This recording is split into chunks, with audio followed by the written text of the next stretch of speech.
네, 안녕하십니까 여러분. 여러분의 인생을 지켜드리는 인생변호사 검사 출신 배한진 변호사입니다. 무혐의나 무죄가 선고된 사건, 성공 사례들에 대해서 소개하는 시간을 이제 갖고 있는데요. 오늘은 그 중에 하나, 마약 사건 하나 소개해드릴까 합니다.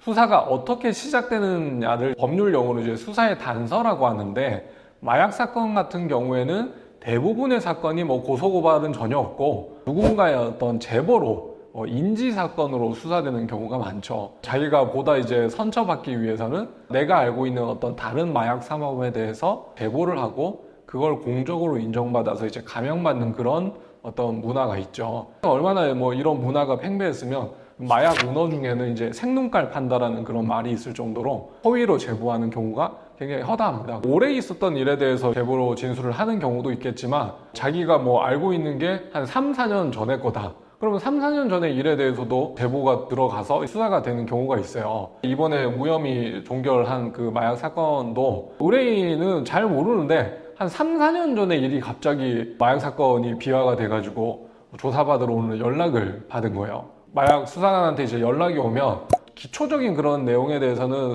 이렇게 유선 통화해서 일단 빠르게 내용을 좀 파악을 해야 됩니다. 피의자 신문인지 참고인 신문인지 빨리 한번 물어보시고, 피의 사실의 요지가 뭔지라고 물어보면 수사의 기밀성을 좀 강조하는 수사관 입장에서는 최소한으로 알려주려고 하고, 경우에 따라서는 아예 알려주지 않는 수사관도 있어요. 하지만 경찰 수사 규칙에는 최소한의 피의 사실의 요지는 알려주게 돼 있기 때문에 보통의 수사관은 알려준단 말입니다. 그래서 물어봤더니 몇 월 며칠 대마 흡연에 대해서 지금 수사를 받는 것이다, 조사받으러 오라고 하는 것이다 라고 해서 기본적인 어떤 피의 사실 요지를 바탕으로 의뢰인과 이제 면담을 했죠. 그랬더니 그 당시에 대마 흡연 하지 않았다, 그리고 이 사건 같은 경우에는 한 2년 전에 있었던 일이라 가지고 당시의 증거가 소변 모발에 이제 남아있을 수도 없는 그런 사건이었어. 하지만 내가 이때 당시에 대마를 흡연한 사실은 없다라는 거를 명확하게 기억을 하셨어요. 그래서 일단은 부인하는 입장으로 조사를 받으러 갔죠. 들어보니까 당시에 이제 현장에 있었던 다른 참고인들,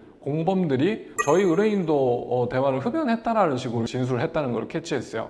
그래서 일단은 부인 조사를 받고 난 다음에 혹시나 이제 알리바이 주장이 가능한지 의뢰인한테 한번 부탁을 했었거든요. 본인이 이 날에 혹시 카드 결제 내역 같은 거를 한번 살펴봐라. 왜냐면 발신 기지국 통신 자료 같은 경우에는 1년 정도밖에 유효기간이 안 되거든요. 그러니까 2년 전 사건이니까 기지국 위치는 안 되니까 카드 결제 내역을 한번 확인해봐라. 내지는 요즘 이제 아이폰 같은 경우에는 사진을 촬영하게 되면 그 이미지 파일 자체에 촬영 일시가 기록이 되니까 사진첩을 한번 잘 뒤져봐라 이랬어요. 의뢰인이 사진첩과 카드 결제 내역을 확인해 보니까 그날 그 장소에 있을 수가 없었어요. 서울이 아니라 상당히 그 외곽의 지방이었기 때문에 이동 거리를 따져봐도 같은 날에 그 장소에 다녀올 수가 없는 알리바이 증거가 있었던 것이죠. 그래서 빠르게 이제 의견서로 알리바이에 대한 증거 자료를 첨부해서 그날 거기에 있을 수가 없다, 제보자가 선처받기 위해서 거짓말을 했을 수도 있다.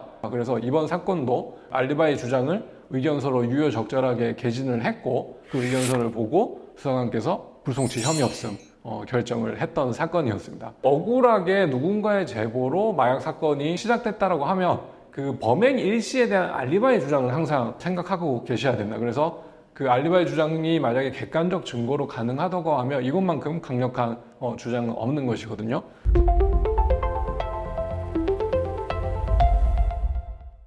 그래서 이런 비슷한 사건으로 혹시 수사 중에 있으신 분들은 그 포인트들 한번 생각하셔가지고 잘 반론하셨으면 좋겠습니다.